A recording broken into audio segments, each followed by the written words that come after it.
Nagpadayag pag-usab sa iyang kasing-kasing nga malumo og mapinanggaon si Mayor Ami Galario sa dihang iyang gibisita ang usa ka residente nga masakiton sa Proctres Barangay Tungan-Tungan, Valencia City.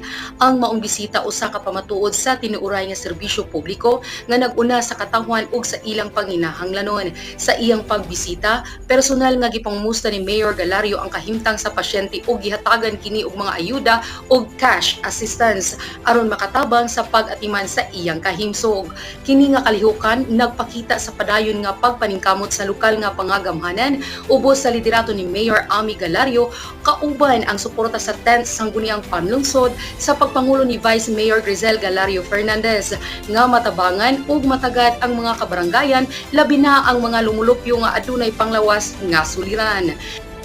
Nanukad gikan sa buhatan sa Public Information and Assistance Division kini ang inyong higalaw magsisibya J. Fernandez Ara alang sa balitang Linaw, Hapsay ug Bibo, Valencia.